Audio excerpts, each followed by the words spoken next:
What is going on, crypto people? Let me make sure I gotta do this the right way.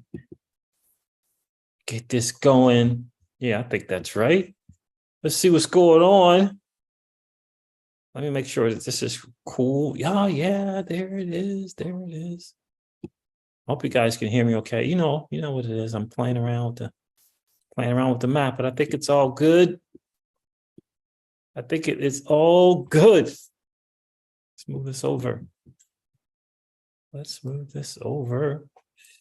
Kevin Land is in the building. What's going on, my friend? Good to see you.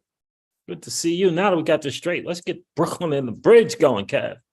Let's get Brooklyn and the bridge going. Make sure I got this one right. There it is. Let's go. Let's go.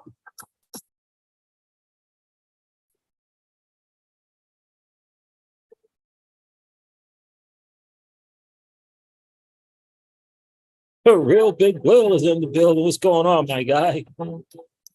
Life is good. Legendary. The Blue Rancher is here.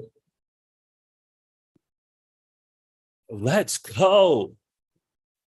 The fam is here. Happy Saturday. Happy Saturday.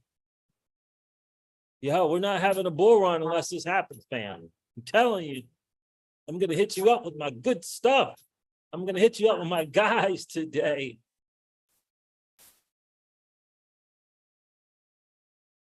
Yes, indeed.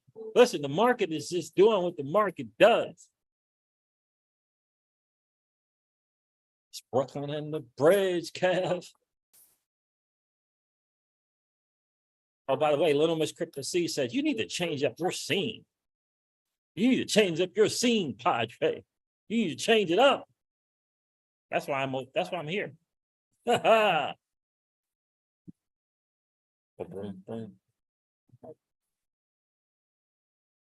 Yes, indeed. Life is good. Listen, I'm excited about shit. I'm gonna share a couple of my guys with you today.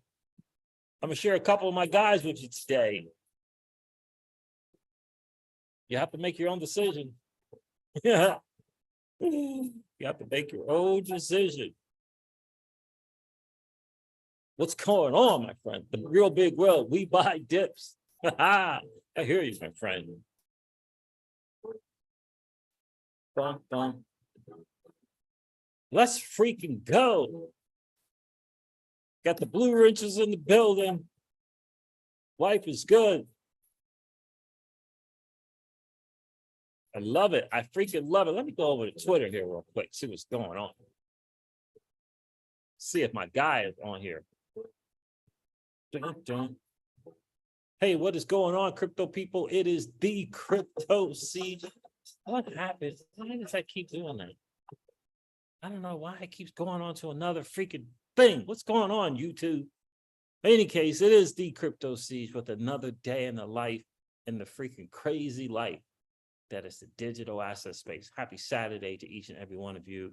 Let me go see if my guy Gareth is on here. He had an interesting tweet. Rand Nooner shared it, but I haven't seen it yet. There it is right there. Here he is right there. How are you guys doing today, man? Everything good? Is everything good? August 18th. August 18th. Okay. So he tweeted that on the 18th, game plan time. Holy cow, there's a ton to discuss. Crypto cash and stocks in collapse mode, swing trade, buy levels approaching, and more. Let me go on to this Bitcoin one. Let's see here. Make sure I pull the right one up for you guys. Yep, this is the right one right there. There it is right there. I'm going to share that with you guys. What's going on, Big John? It's good to see you, my friend. Listen, I know look, we've been in sideways movement for a year and a half or so, and it looks like we're gonna be that way for another year or so. Like, what is this? This is August of 2023.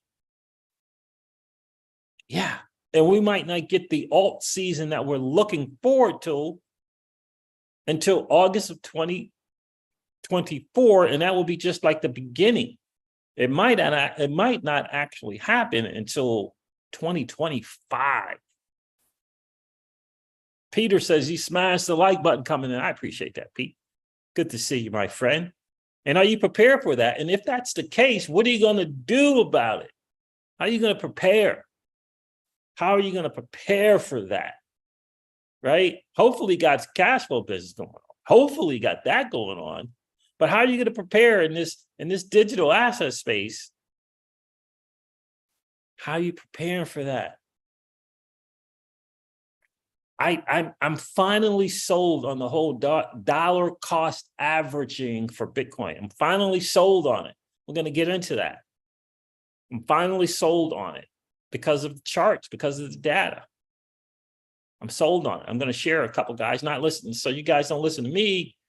You can listen to my guys and make sure you come up with you come to your own conclusion.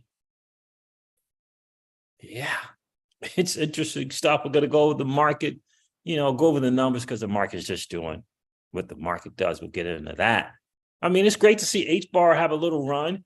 It's cool to see Thor chain doing its thing, up 70% in the last 30 days. But you got to macro out. You got to look at the bigger picture prior to the 70% run. And you got to look at going forward. I'm going to share you something. I'm going to share something with you. It's going to shock you. It's going to shock you. The dollars cost average stuff is going to shock you. And it feels like it's a really, really fundamentally sound principle. Now, listen, Simon Dixon has been saying this. I don't know. Some of you know who Simon Dixon is from Bank to the Future, wrote the first book on Bitcoin. BNK to the Future. He's been saying this for years, and I haven't bought into it. I haven't, whatever, most of us kind of on the alt tip front, and we don't want to think about long term. We don't want to think about the fundamental principle of dollar cost averaging into Bitcoin because we see these crazy gains in alt season.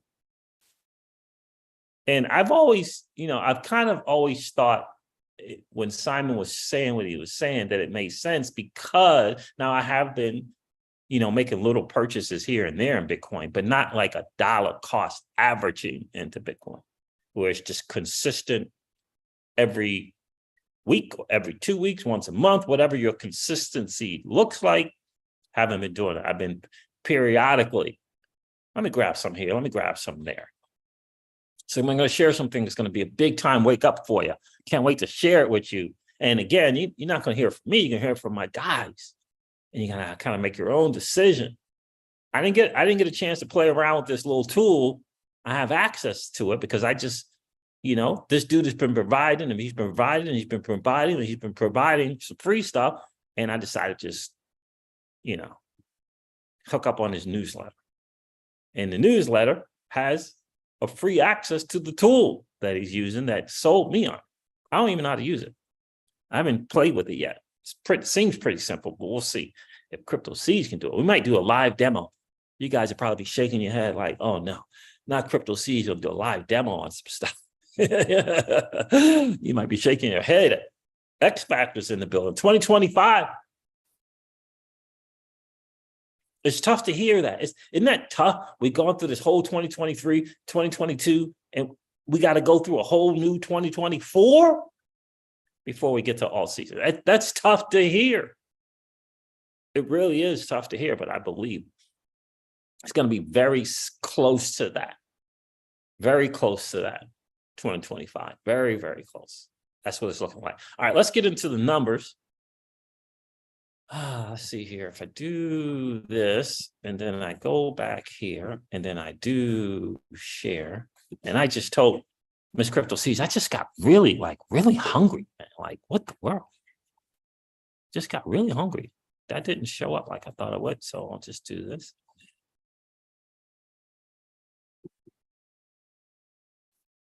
Oh, it did show up. Okay. There it is. There it is. All right, guys. Leah, Hedera Hashgraph doing this little thing, right? Because of the news with Fed now, and I think that's awesome and that's cool. 14 days up 31%. But you got to look at the bigger picture. If I did a 1 year look, What would that chart look like for Hedera hash graph? That's not too bad for the 1 year. If you did the max, yeah, that's what it would look like. And that's June of 2022. June of 2022, that's a little more than a year ago. That looks sideways to me. Looks sideways to me. I'm looking at that from there to present. So anyway, let's look at the total market. According to CoinGecko, let's see what's good. All right, the total cryptocurrency market cap is 1.1 trillion. How many times have you heard the crypto seed say the total cryptocurrency market cap is 1 point something? Thank you. How many times have you heard that? For how long have you been hearing that? Right? It is down from over 3 trillion at one time, all-time high. Over 3 trillion for the new people in the back. People just tuning into the crypto seeds. Over 1 trillion. Yeah, over 1 trillion. Bitcoin is trading at $26,073 again. Ethereum is trading at $1,678 again. Guess what Bitcoin is for the month of August? For the month of August, Bitcoin is in the red. Yeah. The Bitcoin dominance is 46.1%. You don't have alt seasons then. You have alt seasons when Bitcoin gets to that 70, 75%. And then things begin to flip around. Right? XRP is trading at 51 cents, almost 2 for $1. Yeah, did I get some when it was at 50 and below 50? Of course. This is my mentor used to say. Of course. I grabbed some. So there it is, though. That's the market, right? The market is just, look at all those double-figure reds on the 7-day, right? Where's the alt season? Why people keep talking about this bear market's over? The bear market's over. Now, I'm going to share my guide data dash with you guys first. My guide data dash to give you the bigger macro picture of what's going on. Because the digital asset space has become a macro player. It is not standalone anymore. It's not a standalone asset class any longer. Legendary, it's not a standalone asset class any longer. It's become part of the macro picture. It's become part of the macro picture. Let's see if I got my guy on here.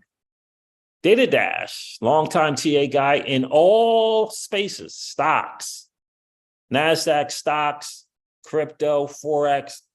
Dude's real smart. Real smart. I would encourage you, if you're not subscribed to this dude's channel, I would highly suggest that you do. Subscribe, put that notification bell on, and listen to this guy. He's a sincere guy. Yes, we all know he has a little bit of a taint, if you will, or bias, little slant in against XRP, if you will, but his macro picture, really, really sound. Really, really sound. It says the number one reason we're bearish on Bitcoin. Now, I've listened to about 5 or 6 videos of him talking about Bitcoin, we're not bear, why you need to be on the sidelines with dry powder, and maybe at best dollar cost averaging, blah, blah, that kind of stuff. At least 5 or 6 videos before I brought my sentiment to you guys. I listened to at least 5 or 6. Stepping out here, not just analyzing our typical. Okay, well, I got to stop share because I don't know if I shared with the sound. Let me do that again. I don't think I did. Let's share with the sound. Now let's share. What is going on? Every time I share I have to do share with audio. This Mac is asking me for my password. Why? Is it doing that? Which password do we want here?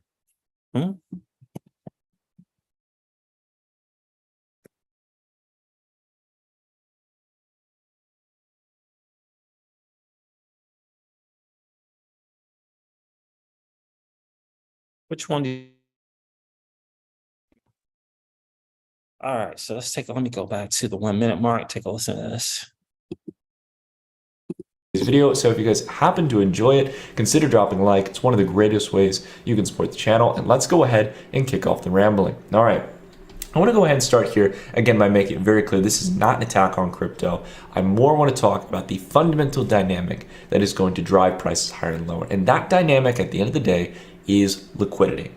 Now, we're going to be stepping out here, not just analyzing our typical metrics in the crypto industry, while they are continuing to still tick off the boxes towards our narrative that we've been talking about for the past couple months. We need to step into the macro perspective, and we need to understand that liquidity as a fundamental driver of asset appreciation, and when there's contraction of liquidity, that it is a fundamental contractor of valuations, is a fundamental principle of asset investing. If we do not understand this, or let alone if we don't spend the time to accept that it can go in both directions, we are not in the driver's seat. We do not fundamentally understand what's going to happen to asset prices. Let me explain here. I want to go ahead and start here by talking about global liquidity. Now, we essentially here have a measurement of global liquidity here. We've talked about it on the channel. It's a custom metric here that essentially is pulling from a whole range of central bank balance sheets, from other secondary stimulatory efforts, such as the Treasury General Account, that will allow us to know across the globe, are there more dollars, Japanese yen, Chinese yuan, euros, Great British pounds, fiat currency in the system? Liquidity at the end of the day, right? Fancy term for money in the system. Or are we seeing a decline in money over a general period of time? Now, generally speaking, for the last decade, we saw one of the greatest secular bull runs really from this period of time of 2007 all the way up to November of 2021. So over a decade here, nearly 15 years of consistent expansion in the broader asset indices. Not only did stocks do incredibly well during this period of time, commodities also did pretty well, but mainly cryptocurrencies. Crypto was born during this period of time, and it thrived off of a sea of excess liquidity that needed a place to call home. Essentially, investors had so much money they didn't know what to do with it. They were stocking it in their drawer, so to speak. Well, that's what they would be doing, but they essentially had crypto, and that's what allowed for this new exciting asset class with cryptocurrencies like Bitcoin and Ethereum that have either capped supplies or potentially limited or deflationary supplies. This started to get people really excited, and the economic potential of a decentralized, censorship-resistant financial system probably sounded quite exciting at the time, especially with the distrust of the traditional financial system and central banks. Well, that's the general narrative here of the last decade. However, since back during November 2021, or maybe around March of 2022, something started to change here. The rampant rates of inflation in the economy essentially led global central banks to have to tighten. You guys know the story here. Essentially, we've been going through quantitative tightening rather than quantitative easing. And since then, that has continued to drive liquidity down here over the past couple of years, globally speaking. We've essentially come down from the absolute peak up here by right under nearly $5 trillion. We had an absolute peak here around this period of time, around 29.35 trillion or 36 trillion, and now we're down here towards 24.68 trillion. So trillions of dollars out of the base money supply and the secondary credit effects have essentially been removed from the economy. Now, this isn't all terrible doom and gloom here, right? We've seen this start to kind of materialize in some asset prices. You know, Bitcoin is down to 30K versus its highs of $69,000. Altcoins and the broader crypto space have corrected to a degree. So what's all the hubbub here? What's the concern? Well, the concern here is that many people believe that this liquidity metric, global liquidity, has found a bottom. Many people believe that as we're revisiting towards this range here where we were back in September 2022, this was the bottom of quantitative tightening, that the Fed, the People's Bank of China, the ECB, the Bank of Japan, the Bank of England, all the global central banks, they are done. That they are essentially done on their tightening efforts. And that's the fundamental question, because if they are, right, essentially, if there's room for them to start accelerating back to the upside, then of course assets should move higher. There is a reason why, as the last decade, every single time something went wrong, you could buy the dip because you knew the Fed was going to step in. That was the fundamental principle. You were silly not to do it at the end of the day. Well, in the same nature here, if the Fed is going to continue tightening and inflation is not dealt with, and also as well, we have to ask another question. Even if inflation is done with, can the Fed really come in printing a lot of money? And if the answer to that is no, if they can't come in and continue printing, we no longer have the driver of markets at our side. We no longer have liquidity working to our advantage like we had over the last decade. And that is going to stall and potentially even lead asset prices lower if we don't have that extra bolster to continue supporting us during corrective periods, right? So we can't just say that liquidity drives prices higher and then ignore when it's going down and say, oh, it doesn't really matter at the end of the day because assets, people pay higher price to earnings multiples, whatever, right? All the excuses you can think of, they don't matter, right? And unfortunately, so many people don't like to think about that because we want to see assets go up. We want an easy way to make money. But unfortunately, at the end of the day, that's the cold reality that I'm going to tell you guys here on the channel. And I want to prove it here through taking a look at asset prices. Now, we can see here a really fascinating chart here. You guys know the S&P 500. It's one of the broad indices for stocks. And I'm going to talk about how this all comes back to Bitcoin. But essentially speaking, the S&P 500 itself has gone up over time, up and to the right, where you don't want to bet against the S&P 500 long term. It's a great general inflation hedge or money debasement hedge. However, in the topic of money debasement, we need to understand here that over the long term, the S&P 500 has really not, when you consider the money supply, has not really expanded even as far back as the 1950s, if you can believe it. From where we are right now, we are exactly where we were in 1961 in accordance with the money supply. This is one of the most fascinating charts I've seen in all my years of technical analysis. And I got to tell you guys, I think 99% of people don't take the time to build these custom ratios like we do here on the channel. It's one of our specialties here. Yeah. So anyway, I'm gonna get back to the chat here before I share my guy Garrett with you. Gareth. You see, right? So this is the thing. And the reason Legendary says sounds good. Perfect. Thank you, my friend. I want to make sure that I think this was just kind of going on in the digital asset space as a whole. I certainly want to, I want to bring this to the community for a different perspective, because I think it's important to have different perspectives, because I know churning, yearning. I remember it was about a month and a half, maybe 2 months ago when I heard this information from Data Dash, and I would just remember thinking, oh, I remember telling Ms. Crypto C's, what? We have to go through all of 2023 and all of 2024 before the freaking alt season?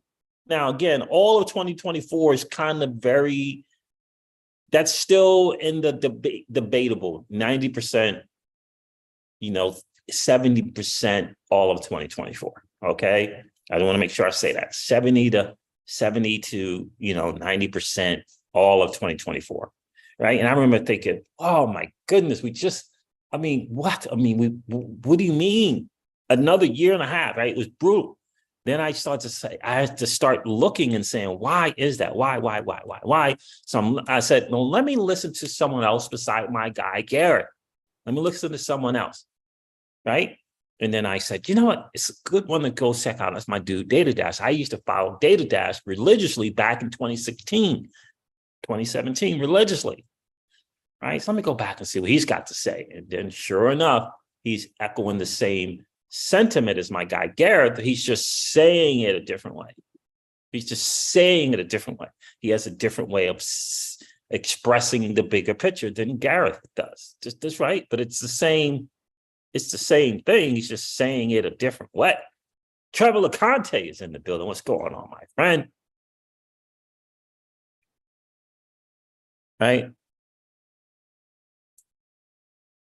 Right. So that's, that's kind of my thinking, right? That was just kind of like my kind of thinking, right? So, but in any case, I said, all right, so he's saying the same thing. Who else can I check out and listen to? So let me share Gareth. So I got two people saying the same thing, saying it differently, but it's saying the same thing, right? let me share what my guy Gareth was saying. He put out a little tweet that's interesting about where BTC is. Now, we have to pay attention to where BTC is because most of us know Bitcoin leads the charge. Like whether you want to hold it or not is a different story. It's your personal choice. But Bitcoin, it leads the story, right? Bitcoin does this thing, then alts do their thing, right? Leads the story up or down. That's how it works. Bitcoin is the lead, right?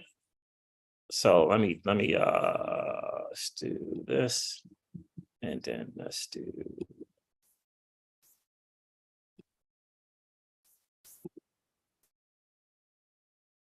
It's my guy Gareth Soloway here, who called the Bitcoin top, called look. What do you want me to say? Call top, call bottom. He got it right.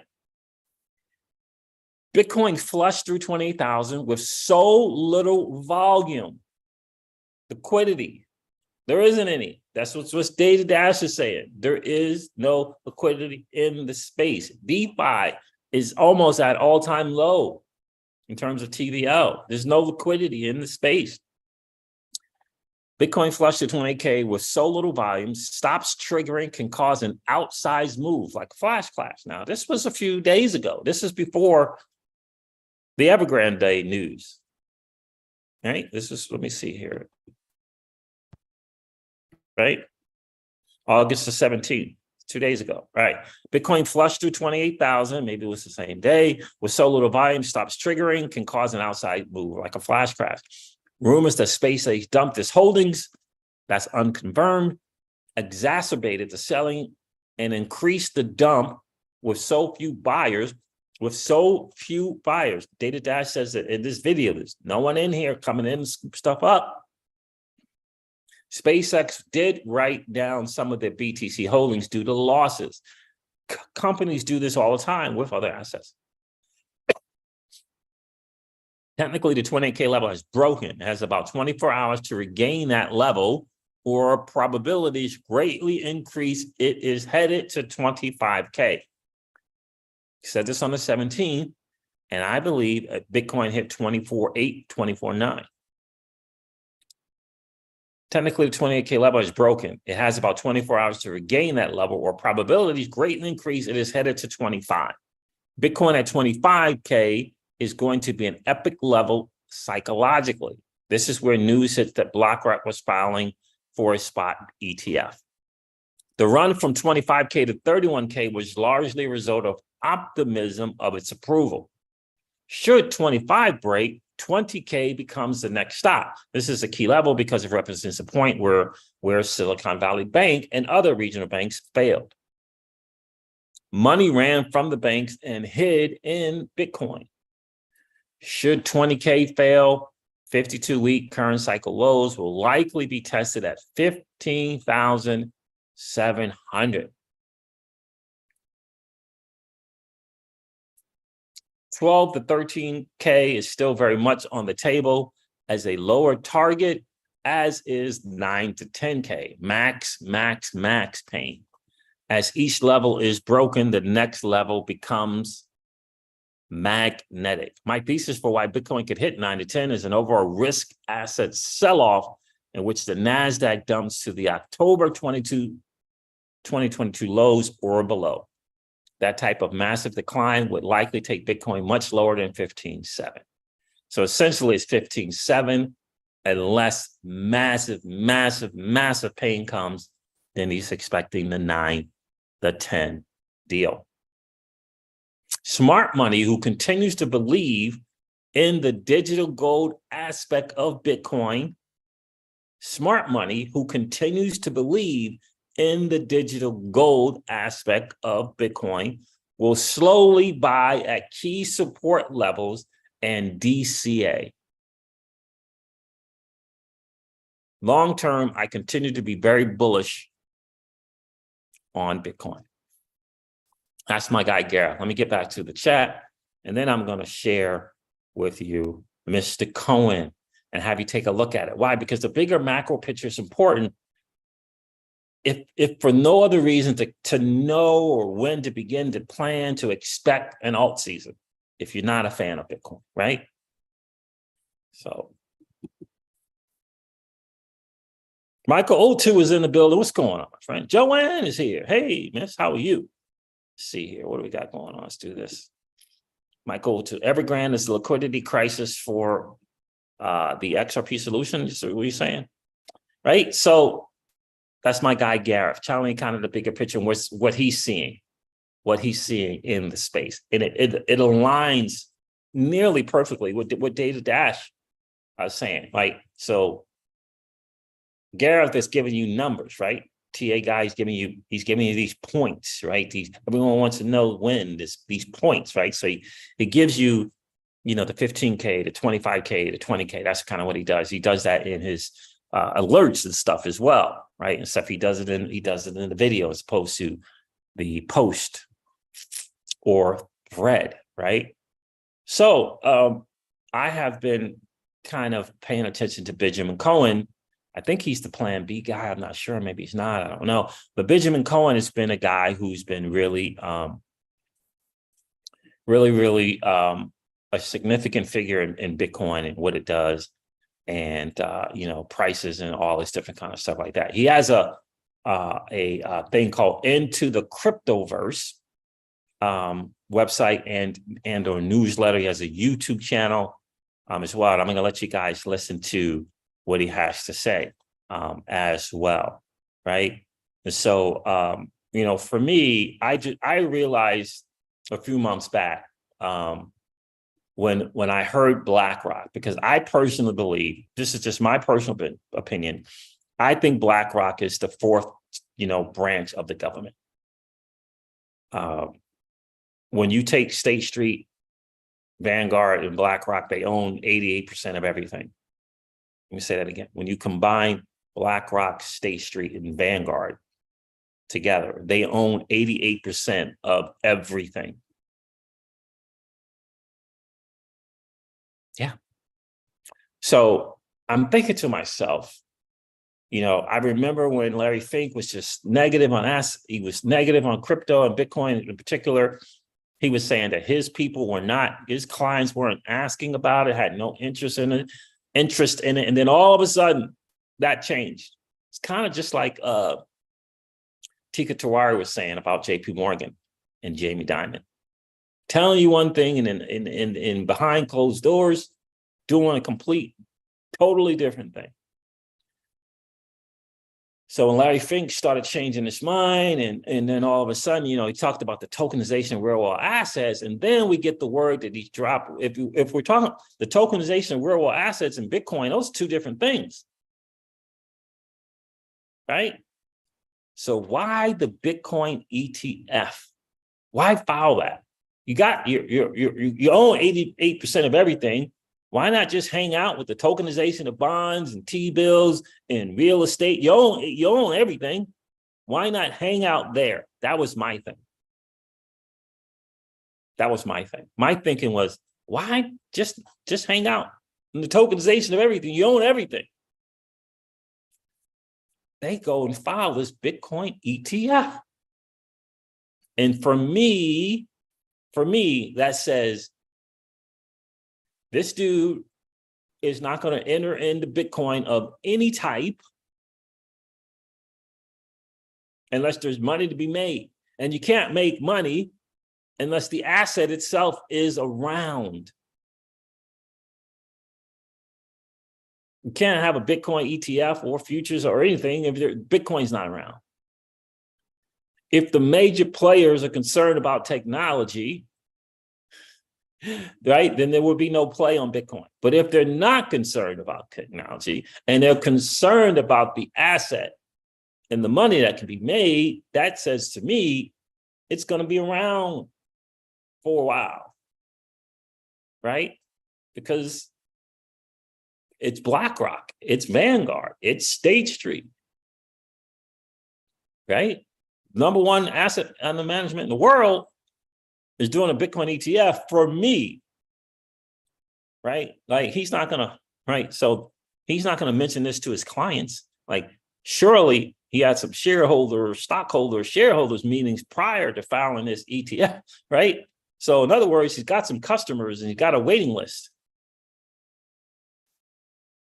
We got a waiting list. for this thing. And you got to hold the Bitcoin. You got to hold the Bitcoins, right? It's a spot ETF. So that's kind of how I see the thing, right?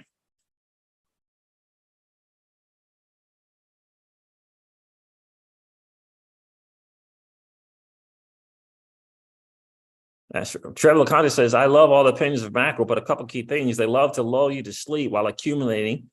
And two, macro and liquidity can change on a dime when retail's off balance. Absolutely, they can. 100% it can change. Right? It absolutely can change, especially liquidity, right? But we got to know that there is a bigger picture. Like most people just haven't wrapped their mind around that the digital asset space has moved into the macro. It's moved into that now, where the macro picture affects what's going on in Bitcoin.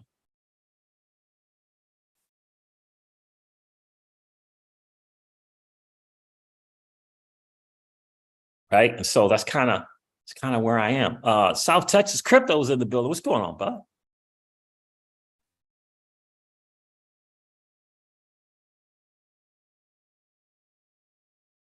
End of the day, it's all guessing games. Some will be right, some will be wrong. I think 24.8 flush just had was bottom, and we do not see a lower than 15K low. Even worst case scenario, the time will tell. Yeah, and so that's the thing, right? We don't know, but we can look at things that show the reasons why something did happen. And I think the bigger issue is liquidity. Even Raoul Paul talks about the fact of the lack of global liquidity. If you listen to Raoul Paul, you listen to Real Vision, or you subscribe to Real Vision, or you listen to Real Vision Crypto, the liquidity is just not in the space. DeFi's liquidity is just about, it's near all-time lows. There's no liquidity in the space. Data Dash just showed the charts of the fact of when the market went up to 69K, it was a bunch of liquidity. The quantitative flip had changed, right? It changed, quantitative easing changed, right? All this is liquidity is going on. I mean, quantitative easing is in effect, right? Tightening is a different scenario, right? And so the global liquidity picture is important to pay attention to. It's kind of my whole point to the whole thing. Now, another guy that's been really spot on Bitcoin is this guy named Benjamin Cohen. And again, it's just, I think a lot of times people like Benjamin, Garrett, Data, they're not just TA guys looking at charts. They're macro guys. So they look at the bigger picture of stuff. It's different, than just being a swing trader, right? There's a little bit of a difference. While charts, but you're in there swing trade. You're not necessarily day trading, but you're swing trading. That's a different type of TA guy. The global macro guy is a different type of TA guy, my opinion. Let me share my next guy with you. See if I can find it. Is it this one? Yeah, it is this one. I think I'm gonna play this from the very beginning.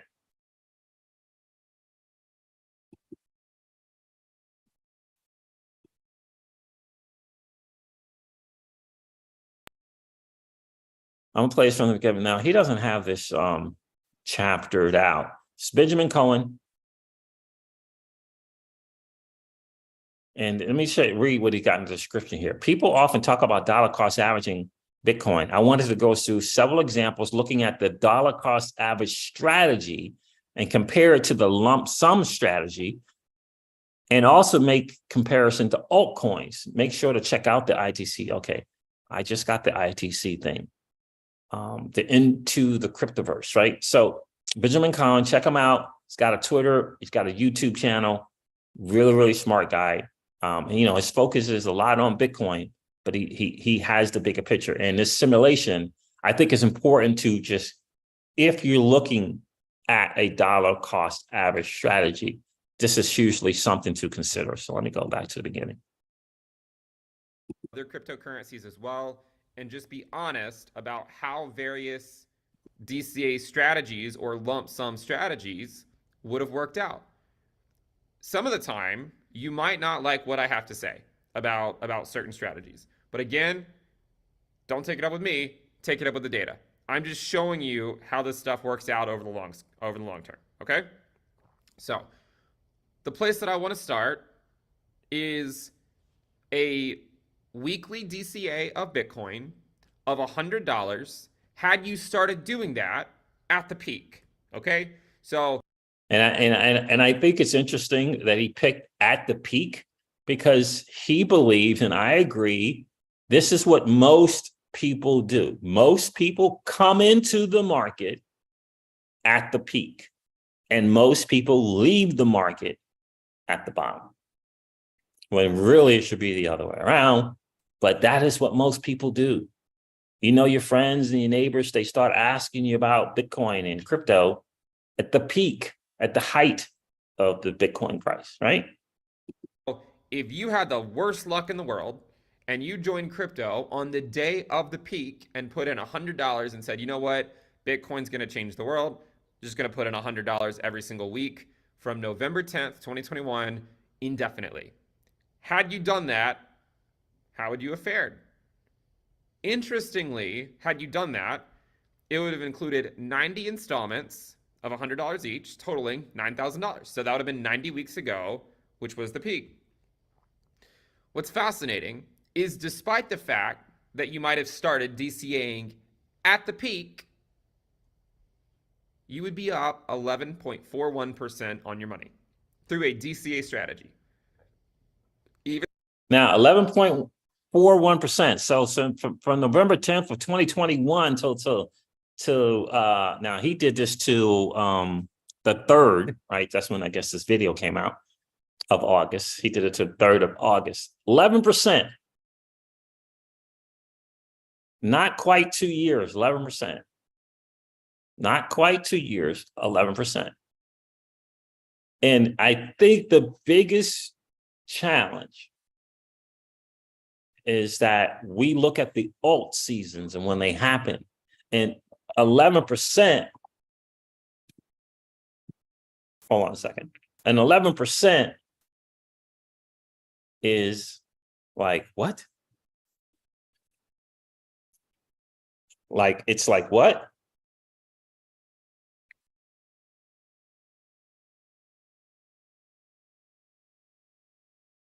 Right? It's like, right? First of all, let me ask you this question. Do you think dollar cost averaging is a form of savings? Do you think that is a form of savings? Do you think dollar cost averaging is a form of saving? Let me know in the chat. Let me know in the chat if you think dollar cost averaging is a form of savings. So a lot of people say, right, 11%, 11%. This is crypto. This is crypto, 11%. And the reason why I ask about the savings thing, $100 a week, I feel like that's saving $400 a month. I feel like that. Now, you may not. Let me know in the chat. $100 a week, do you feel like that is saving $400 a month? Or do you feel like dollar cost averaging is saving, is a form of saving? I think that it is. All right, so 11%. Let me know, good, bad. In fact, let me get to this chat because I want to know if you're thinking like I'm thinking. 11%, this is crypto. So let me know, 11%, good, bad, what's going on? Almost 2 years, so it's like a year and 9 months, right? August, September, October, November. So it's like a year and 9 months, 11%. Let me know what you think, Pam, 11%. Dollar cost average, X Factor says it's a form of savings. Thank you, X Factor. 11%. Tell me what's good. Is that great? We're in crypto, right? We're in crypto, right, fam? Tell me about 11%. Joanne, let me know. Yay, give me thumbs up, thumbs down. What's good? Tell me about 11%. After 18 to 20 months, 11%. Let me know.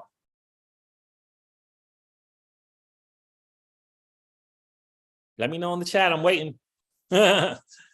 Jody Doe, what's good?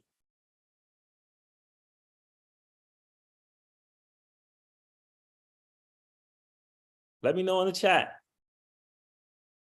First of all, let me know, dollars cost averaging, do you see that as a form of savings? Let me know. I'm waiting. I'm waiting. Let me go to the live chat because this is not working. Let's go live chat here. I'm waiting.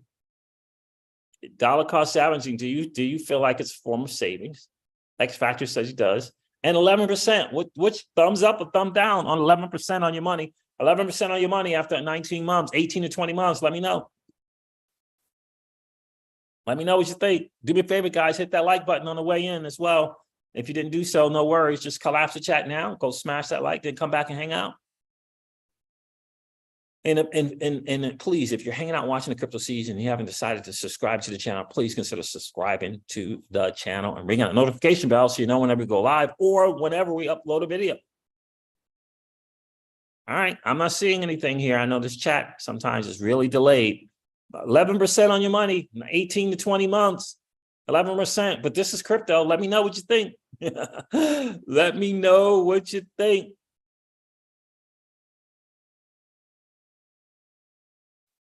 Thumbs up or thumbs down.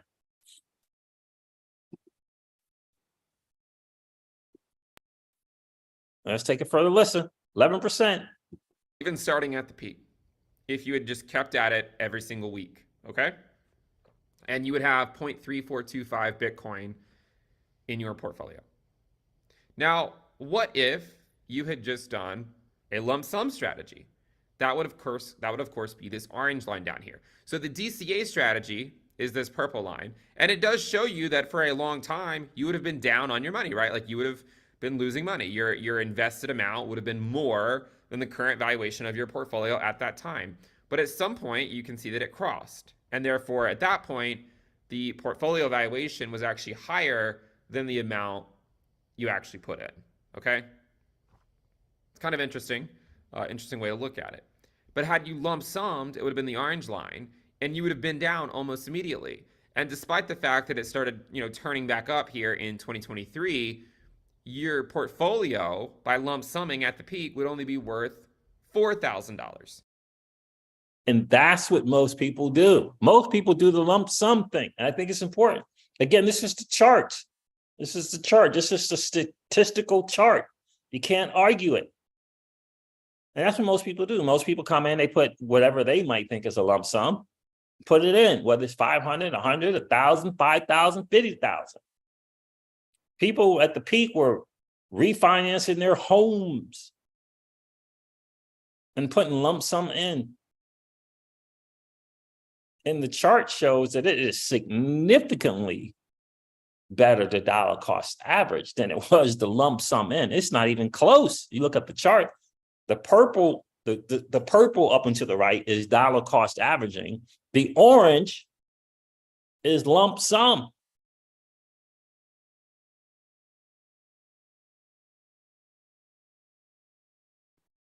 And these percentages here show you with respect to a DCA strategy for Bitcoin. It does not show you, where you'd be with respect to the US dollar. It shows you with respect to a DCA strategy for Bitcoin, how do you fare compared to that? Now, this is a work in progress, okay? So please don't be too critical of it. We're gonna try to work some things out, but this is at least the initial version. We're gonna be making some improvements to it as well. So check it out, and you can see that a lump sum strategy at the peak would be inferior to a DCA strategy since then, to the tune of -60%, right? So a DCA strategy would prove itself to be much better. Now, there's this other idea that people keep saying about the altcoin market. Now, I have been adamant for a year and a half now, ever since 2022 kicked off, that the dominance of Bitcoin would be going up quite a lot. And sometimes it can be hard to understand how important that is if you're not looking at just how hard the altcoin market is getting hit. So why don't we go through a DCA strategy for altcoins compared to Bitcoin over that same time period? So let's start with ETH. I don't even consider ETH an alt, but we're going to start with ETH. Had you DCA'd ETH instead of Bitcoin, your portfolio would still be up I mean, again, this negative number you see right here, the negative 7.89%, It's the that's with respect to the DCA Bitcoin strategy. comparison to Bitcoin. Okay. So I just want to make sure that what he's doing and what this chart and this tool is, he's got this set up as a DCA strategy. So he's comparing Ethereum and other altcoins to the DCA strategy to a Bitcoin DCA strategy. And he's also going to go on here and say in this video that he understands that there are alts that outperform Bitcoin, right? The challenge is you don't know which ones they are, right? So that's why I believe we get the wild west thing, we get the degen thing, we get the aping into thing, because people are trying to find that thing. Oh, okay, this is going to be the alt. This is the alt that outperforms. This is the alt that outperforms, right? It's not during the bull run. It's right. The thing is, it's not just during that, 60, 90-day bull run. I mean, it's quick. That bull run comes and it's right. It's quick. Bull run's quick. But he's talking about the overall longer picture. So another question for you guys is, and what I'm contemplating right now is, and I'm probably going to tweet it to him as well, or post it to him. Dollar cost average in Bitcoin and what else? So let's say the fundamental principle is dollar cost averaging into Bitcoin. Based on the numbers, Bitcoin in a dollar cost average strategy beats out 80, 90% of the market, okay? But what else? Besides dollar cost averaging in, what else is the strategy? Is it saving dollar cost averaging in and saving dirty, nasty fiat for when you want to, like dollar cost averaging today, saving that dirty, nasty fiat for better, to add to your dollar cost average? Or is it dollar cost averaging with Bitcoin and flipping the Bitcoin at the, so no saving the dirty, nasty fiat, dollar cost averaging into Bitcoin, flipping that Bitcoin into the alts at the appropriate time, like blockchain backer likes to do? Or is it dollar cost averaging in, saving the dirty, nasty fiat to dollar cost average into the alt, when is as well, right? So what is kind of like the strategy there, right? And so hopefully, right, besides your 9 to 5, maybe you got a cash flow business, you got some extra income coming in, hopefully got a cash flow business, right? And so what do you do with the dirty, nasty fiat that you got? So you already dollar cost averaging in on Bitcoin. If that's a strategy, you're fundamentally saving is what I believe is going on. So you got that, you got 100 a month, you got 200 a month, you got 400 a month, you got 100 a month, who knows what it is, but you got this dirty, nasty fiat coming in from a cash flow business or some other thing. What are you doing with that? And what are you doing with it? And when are you using it? This be my thing, right? Right. That would be kind of my thing, right? Are you dollar cost averaging in altcoins in along with Bitcoin, right? What's the strategy? And that's what I'm kind of got going on, ruminating in the brain right now, what it's going to be. Because, prior to this, about 3 weeks ago, I was just basically, look, give me that 2 for $1, give me that 3 for $1 for XRP, right?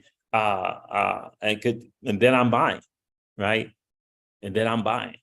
But it's something really, really ponder. And by the way, I joined this into the cryptoverse thing so that I could get access to this tool so that I can put these numbers in and put these dates in and track it myself on a consistent dollar cost average, as opposed to sparingly, oh, okay, get some gold. Oh, okay, get some Bitcoin. That's what I've been doing. Oh, okay, all right, let me grab some Bitcoin. Okay. Let me top up the glint, as opposed to that consistent dollar cost average strategy, if you will. Now we do that with our dividend paying policy, but haven't done that with Bitcoin. We're gonna work out some of the kinks here to make sure that it's a little bit more intuitive, but you'd be up about $235. This is Ethereum. Negative 8% against the DCA Bitcoin strategy, right? And so it shows you that Bitcoin has been the better play. Now, it hasn't always felt like that. I know a lot of people have said that ETH has outperformed, but it would have been the better play to have Bitcoin, right? To DCA Bitcoin over that time period. Where it gets really interesting is when you start showing the altcoin market, okay? And I'm just going to randomly pick a few, not trying to cherry pick any specific narrative, okay? I will say going into this that if you look hard enough over various time phases throughout the bear market or the pre-halving year, you are bound to find some that outperformed Bitcoin. There are exceptions to the rule. And if you find one, you should not consider that a gotcha moment, right? That's just part of the cryptoverse. There's always some that outperform Bitcoin. But Bitcoin outperforms the vast majority of altcoins. And it's so hard to know going in which alts will underperform or which ones will outperform Bitcoin. Most of them will underperform over a long enough time period. Some of them will outperform over certain time periods. So let's go through. I'm just going to pick some random ones, okay? There's Cardano, we got Solana, there's Polkadot. We could, I'll pick a few others. Avalanche, Chainlink. I know that's one that I know people are interested in. We can maybe pick some lower market cap cryptocurrencies as well. VeChain. What are some other ones that would be, I'm trying to think what other ones? Aave. Let's just start there and see how this would have performed. What do you notice? The first thing you notice, the only two that are above this green line, so the green line, again, is just the DCA $100 a week, okay? That's what you're putting into the market. The only two portfolios that are in the money are Bitcoin and ETH. Every other coin, had you DCA'd it starting at Bitcoin's peak, you would be down. With respect to Bitcoin's DCA strategy, AVAX would be down 45%. Polkadot would be down 40%. Cardano would be down 39%. VeChain down 38%. Aave down 27%. Solana down 27%. And Chainlink down 18%. And ETH down 8% against the DCA Bitcoin strategy. Now, at any given point during 2022 or 2023, you could point to a period where that altcoin maybe was outperforming, right? You could. I mean, again, think about how many times people have called for alt season over the last year and a half. And think about how many times they were right, okay? You don't have to count very high. Look at the chart. It shows you just how much the altcoin market gets wrecked against Bitcoin. Your Bitcoin portfolio is up, even though you might have started DCAing it at the peak. But if you kept at it, it would have worked out.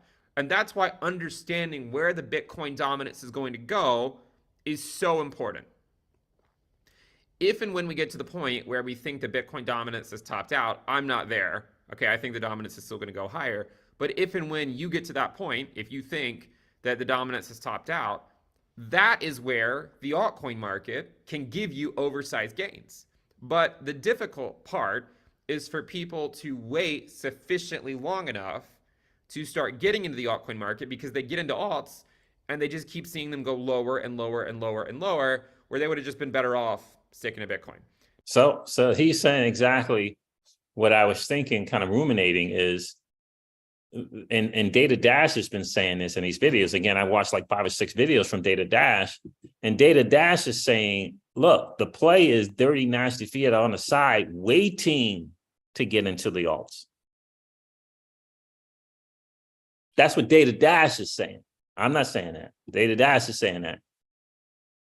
And I'm still kind of going through some stuff. But he's also he's also saying that for Bitcoin as well. So he's basically saying we got a Bitcoin at at the 45-ish range, 45,000. We got out dirty, nasty powder. Went into the dirty, nasty fiat. This is what Data Dash did.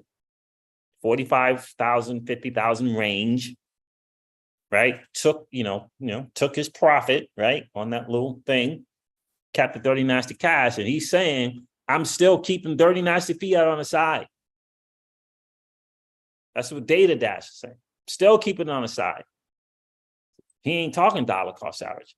He's still keeping it on the side for my entry is what he's saying. $2 cost average. Lump sum, and then that's his deal.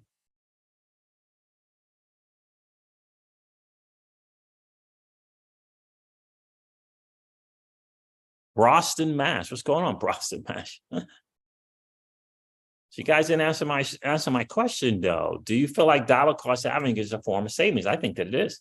South Texas Crypto says DCA best for most people. No overthinking, keeps you committed. 1,000%. I agree. Kyle Timor, good to see you, bro.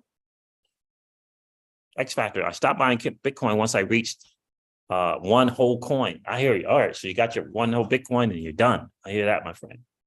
I hear that. So it's interesting, right? Because the chart is the chart, the numbers are the numbers. Now, the great thing about that simulator that does come available, again, I'm not an affiliate, I'm not promoting this thing, but it does come free. You have access to that simulator thing where you can put in the dates and stuff when you join the free newsletter. So that's what I did. I did the free thing. I just did it an hour or so before the video. And I'm going to put in different dates, right? Because, right, you can pick the worst time to get into Bitcoin. Isn't that the worst time? He picked the peak. He picked the peak, right? So I'm going to switch it. I'm going to go to, maybe when Bitcoin was at, 13,000, whatever that low thing was, pick that. And look at it, the DC, you can put in $100, you can do all of that, and you can play with it and kind of come up to your own conclusions on that as well. Right. So you can kind of come to your own conclusion. So, but I think it's an interesting thing. I did do it. Let's see, let's go back.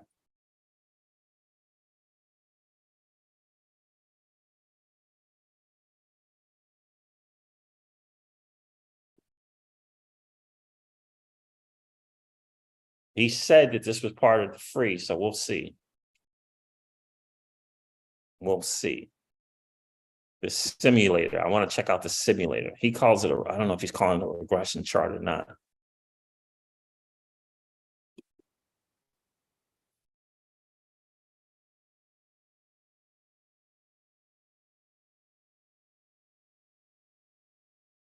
X Factor says, I think the real run will start late in 2025 when the ISO 2022 migration is completed. Jody Doe, only mistake was not taking profit. And BTC all-time high, lesson learned, right? A lot of us had those lessons. A lot of us had those lessons with the alts as well.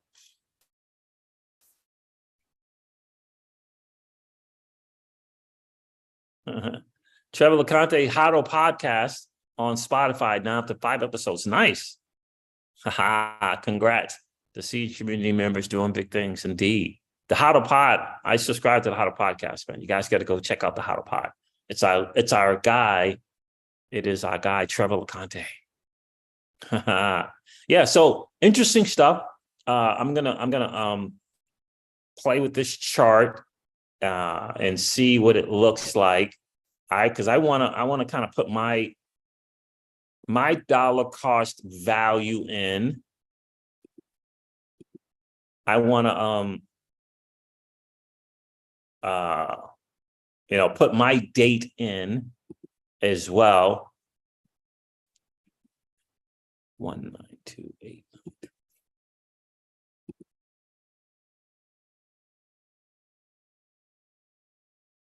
And see what that looks like. So we'll see.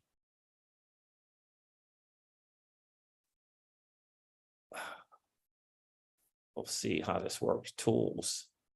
DCA simulation. Yep, there it is. The DCA, the dollar cost average simulation, is there. So you got like 1, 2, 3, 4, 5, 6, 7 tools just for joining the free. For the free. Here, let me show you guys. Again, for me, it's to get a better perspective.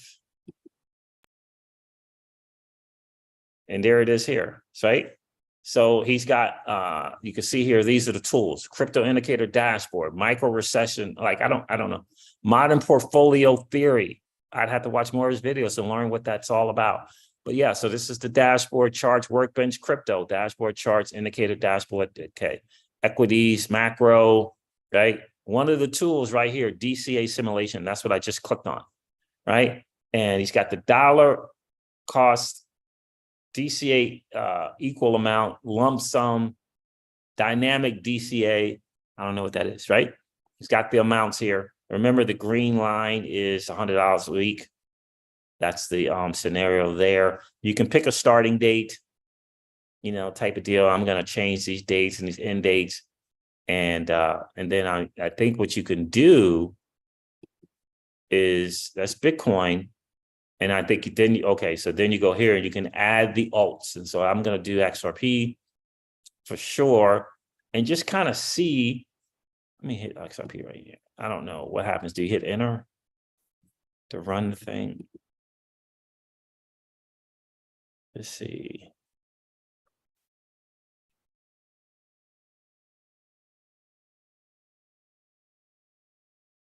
XRP is, this is from January though. I'm gonna change the date, but if you go January 2021 until today, XRP outdid dollar cost averaging in XRP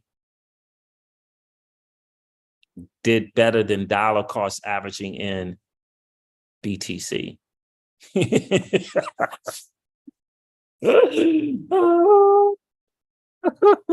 I think there's a reason why you skipped XRP. But again, that's dollar cost averaging. I'll have to watch your video again to see how lump summing. I think maybe you just hit lump sum. I don't know. Anyway, we'll play around some more with it. But in any case, guys, just want to let you know that you go to his YouTube channel. It is Benjamin Cowen, Benjamin Cowen. And he's got a thing called intothecryptoverse.com. And you go to plans, and then when you click plans, let me do that. Let me just share. Oh, I am sharing. Okay, good. So you can see Benjamin Cowen right here, intothecryptoverse.com. And I think you just go to plans after that, compare plans. And then there's the free one right there, the light plan. That's what I did. I subscribed and I got access to those tools there. And I think that's an interesting tool. I find that a very, very interesting tool to get a better perspective of what's going on. So I want to share that with you guys. Let me go here. So guys, there it is. Something to think about. Global liquidity. The liquidity is not in the space. It's not in the asset class. It's not in the market. It's not here. Liquidity is not here, guys. It's not here. If we're trading with amongst ourselves, the liquidity is not here. The Fed's policy pivot is zapped out, squished out, extracted all liquidity. There's no liquidity.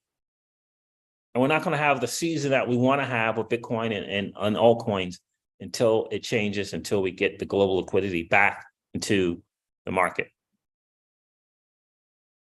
So there it is, guys. I hope that has been of value to you. Hope you enjoyed the stream today.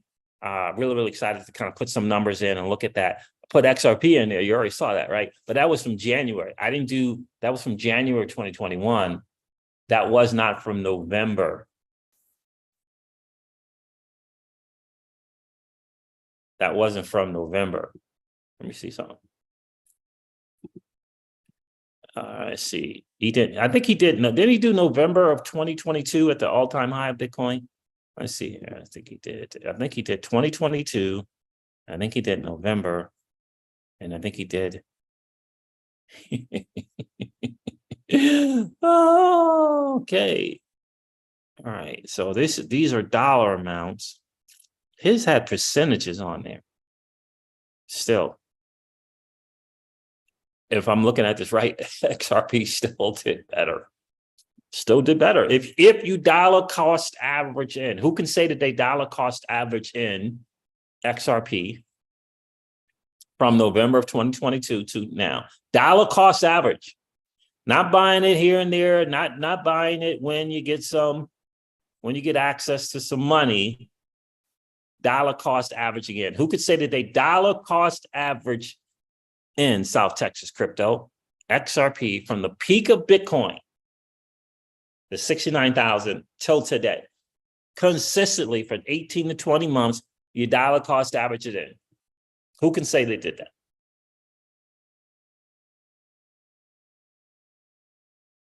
Who can say it? Who can say it? Raise your hand. You dollar cost average in. By the way, both times I looked, both dates, XRP, dollar cost average strategy performed better than the dollar cost average strategy for Bitcoin. Both of them. Trevor LeConte, South Texas, let me know. Hit me up. You know the email for Crypto Siege. Hit me up on Twitter or DM me. Let me know that you got this chart. Let me know what you think about those numbers. Let me know. That's a DCA. It's a dollar cost average strategy. Maybe yours is not 100 a week. Maybe it's 50 a week. Maybe it's 25 a week. X Factor says, I bought most of mine in huge chunks. And X Factor, he showed on the video that the chunk strategy didn't. Now, this was for Bitcoin. The chunk strategy for Bitcoin versus the DCA strategy for Bitcoin lost.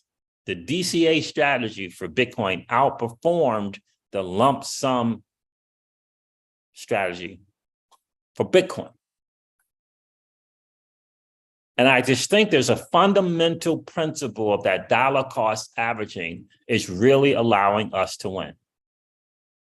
And it's interesting because when I accumulated the massive amount of XRP that I once had, it was a consistent dollar cost average strategy. I didn't really think about it, but it was.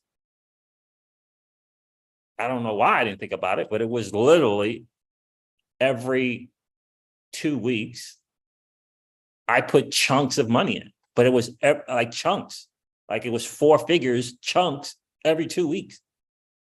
But I never thought about it. I was just doing it. I had this goal of a certain amount of XRP that I wanted, and I wanted to get it done in a year. And that's what I did. Right? That's what I did. Now, yeah, that's what I did. Now, prior to that, I put a little teeny amount in, and I took profit, not at 378. I took profit like at 288, 298. I didn't know what I was doing. I just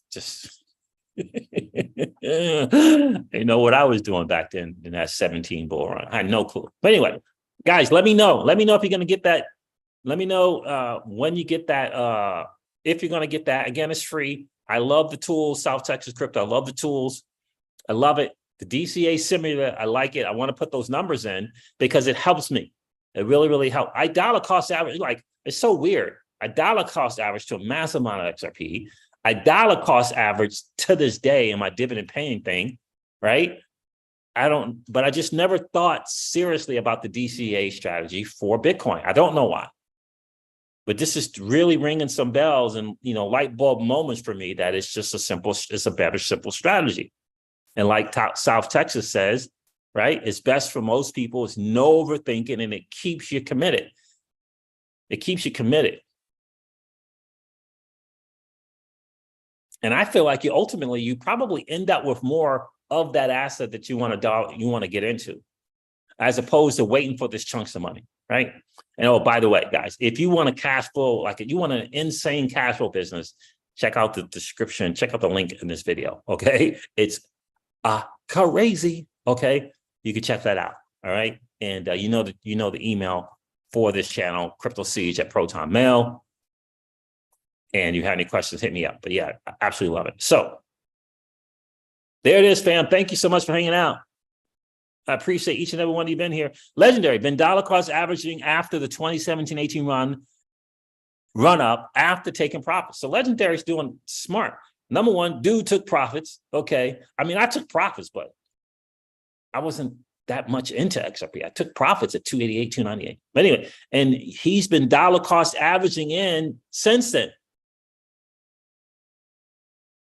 Since then, Legendary, since 2018, that is a boss move right there, babe. I mean, that's stud to the exponential power, bro. To the exponential power. Legendary has been dollar cost averaging in since 2017, 2018. And he took profits. Like, he took profit. 99% of XRP holders did not. I didn't. I took it, but I didn't even know that was what I was doing. I was just like, oh, cool. Because I got it at 20 cents. I mean, that's massive X factor. Yes. Dude deserves an applause for that. I mean, like, what? Since 2017, 2018, been DCAing consistently? Stud. But it's changed my perspective, guys. And hopefully this is, you know, gives you something to consider, something to ponder, as I like to say, with my crooked nose. I feel like my nose is crooked. In any case, there it is, guys. Thank you so much for hanging out.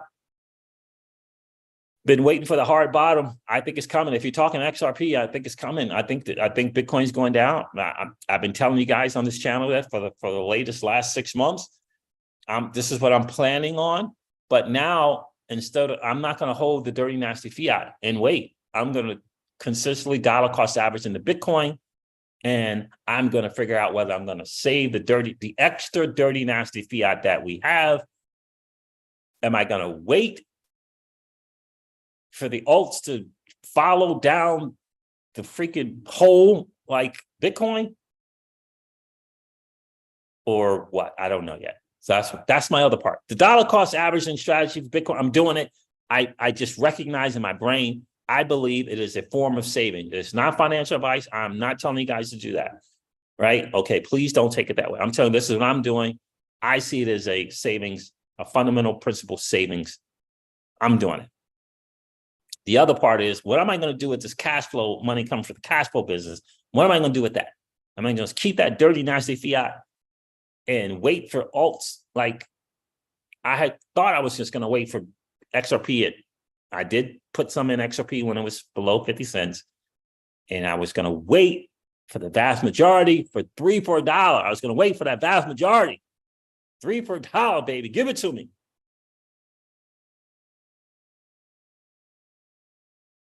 Yeah, I hear you, Legendary.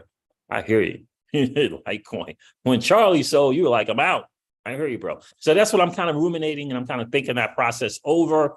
I'm trying to think, what am I doing with the dirty, nasty fiat? What am I going to do there? What am I doing? In addition to waiting for $2 for $1 and $3 for $1, possibly $4 for $1, I'm just stacking up, stacking up. Or am I going to 30% at $3 for $1, then the rest at $4 for $1? Or do I do 60% at $3 for $1? You know what I mean? That's where I kind of am. That's where I kind of am, because I feel like there's a full strategy, and it's not just dollar cost averaging in Bitcoin. There's got to be an addition to that dollar cost averaging strategy for Bitcoin. Like blockchain backer, he flips the Bitcoin. He flips it. Takes the gains for the Bitcoin, he puts it into XRP and some other stuff. That's blockchain backer strategy. Why do I know that? Because I have his course. I got his course. All right, guys, that wraps it up. Guys, do me a favor, hit that like button on the way out if you didn't do so on the way in. And if you're hanging out watching the Crypto Seeds, please subscribe. Consider subscribing to the channel. And ringing that notification bell so you know whenever we go live or whenever we upload a video. I'm going to end this one like I do all of my videos. And remind you guys of this. Old money doesn't want you to win. But that's okay, though. Because you and I, we're already winning. I'll talk to you soon, guys. See ya. Bye.